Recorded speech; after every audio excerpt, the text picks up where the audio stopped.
In this video, you'll experience one of two possible outcomes, either a virtual tour through the prettiest village in the whole world, or an expose on one of the most blatant pieces of journalistic malpractice imaginable, outside of current affairs, that is. The premise comes courtesy of Forbes Magazine, who in August of this year published an article titled "The World's 50 Most Beautiful Villages 2025, according to experts." So, of all the hundreds of thousands, perhaps millions of villages on planet Earth, they managed to whittle it down to a top 50, a feat in itself which dwarfs the accomplishments of Columbus, Cabot, Magellan, Drake and all the other globetrotters of old, and all it took was a committee of experts. Now, I know what you're thinking, but let's keep an open mind. Forbes is a reputable name in the media, and as we all know, the media would never lie, so I'm going to take a mathematician's approach to assume the premise is true and draw it out until a contradiction presents itself. Or if no such contradiction appears, you'll have just borne witness to the prettiest village in the world. With that, it gives me great pleasure to welcome you to Byberry, a village whose fame long precedes Forbes' article, being one of the foremost Cotswold villages where tourists from thousands of miles away flock to, on account of its quaint old world charm. It seems our committee of experts, exhausted from their collective global travels, decided that sometimes the wisdom of the crowds can indeed be trusted. Now, any good British village needs a stunning parish church with an equally stunning approach. The Grade 1 listed Church of St Mary delivers in that regard. A cynic may argue that this isn't world-beating, especially considering that there are churches of perhaps a grander nature not even 10 miles away. Fairford, Northleach, Cirencester, Letchlade, Burford, but let's not cast a shadow of doubt over our committee of experts just yet. In the immediate vicinity of the church is a slew of quintessentially Cotswoldy cottages, a multi-gabled vision in rubble, limestone, ivy and even a few traffic cones for good measure. All well and good, but what about the shopping experience? After all, any beautiful village or small town evokes mental images of cobbled streets lined with all manner of independent shops. Family butchers, artisan bakers, handcrafted jewellery, small art galleries curated by local artists, that sort of thing. Well, Byberry has a post office and a coffee shop on a B road. Our committee of experts understands that sometimes less is more, and if the locals have to drive to Cirencester for their weekly shop, well, that's just part and parcel of the authentic small village experience. But there's one thing that almost all beautiful settlements of the world have in common: a body of water, and even the most hardened cynic would be unable to deny the beauty of the crystal clear waters of the River Colne, a tributary of the Thames, lapping gracefully through Byberry as the stone arch bridge supports another tourist minivan. Now, for additional context, from the article's top 50, our committee of experts didn't name a single village in the UK, aside from our number one here. In other words, from a waterside perspective, they meticulously trawled through not just every riverside, but every village in the Lake District, every Scottish loch, every Welsh llyn, and concluded that there is none such as the River Colne, which leaves us to wonder if Messrs Wordsworth, Coleridge and the other lake poets of the Romantic era had only resided in Byberry rather than Cumberland and Westmoreland, what sublime verses would have been penned in such an alternate reality. This is all preamble, however, to the village's showstopper of a landmark, Arlington Row.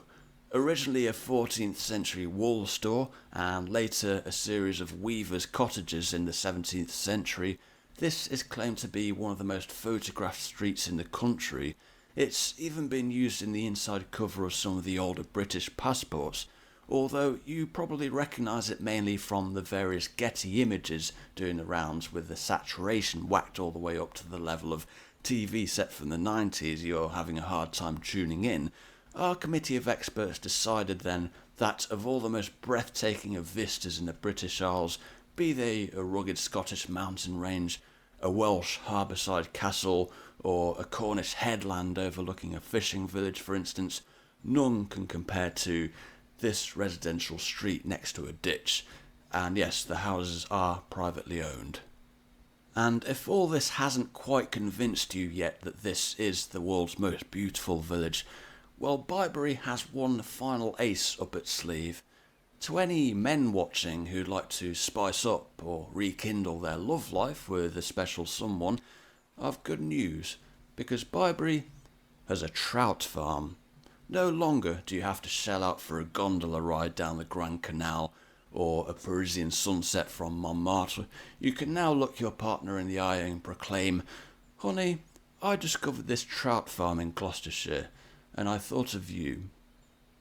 Perhaps not in those exact words, though. And finally, there's a pub where you can collect your thoughts, having just experienced the greatest imagery the world has to offer. But there's more to unpack in regard to the article itself. Here are the rankings in full, so if you'd like to have a read, pause the video here. In short though, our committee of experts has deemed Byberry to exude more beauty than the mountainside lakes of Austria, the Aurora Borealis tinged fishing villages of the Norwegian Arctic Circle, a Japanese UNESCO World Heritage Site, and even Adair in Ireland. Moreover, there's one historical figure who claimed Byberry to be the most beautiful village in England, in perfect resonance with the article that would be published a century and a half later, and that was William Morris, the Victorian wallpaper guy. Little did he know that the innovation of aviation that followed after his death would still yield no finer sight than this. Mind you, Daniel Defoe did a far more extensive tour of Britain than Morris, the entire British mainland in fact, and Defoe never even mentioned Byberry, but that's the kind of point only a Defoe fanboy would make. I would never. The point is, let's add William Morris to the committee posthumously, I say. So how are the locals taking the news of their world title, as it were? Well, in an interview for BBC Radio Gloucestershire, the chair of Byberry Parish Council described the level of tourism in the village as problematic, and also stated, quote, "I'm fairly flabbergasted, having travelled the world, to believe we're the most attractive village in the world," unquote. Imposter syndrome, maybe? As to the tourism levels, the village receives up to 20,000 visitors in a single weekend. Its population, according to the latest census, is 581. Okay, so I think it's time to take a closer look at this committee of experts. Forbes Magazine was kind enough to provide a name and a URL, Unforgettable Travel Company, describing themselves as one of the world's leading luxury travel specialists.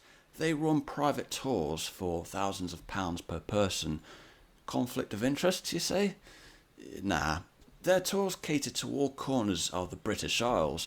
England, Scotland, Ireland, what the... Anyway, their Where to Go in England page is right on point. London, the Forest of Dean, the New Forest, Dover, Cornwall, 2 paragraphs that encapsulate everything England has to offer concisely and in perfect balance, and I'm sure this video's comment section will wholeheartedly agree. So there you have it. Since I can't find a single contradiction to the article's premise, I must conclude that this is the most beautiful village in the world, and a hammer blow to anyone out there who believes that committees of experts can never get things done. Condensing hundreds of thousands of villages across the entire planet into a top 50 is nothing short of miraculous. I say we should be holding street parties for our committee of experts, nay, heroes. Well, not in Byberry itself, because it'll block the B4425 into the village, but I'm sure we could work something out. All I know is, having now visited Byberry, I'm beginning to understand what Neil Armstrong was going through in the early 70s, a realisation that life has peaked. Truly, this is one giant leap for mainstream travel journalism. Thanks for watching and have a great day.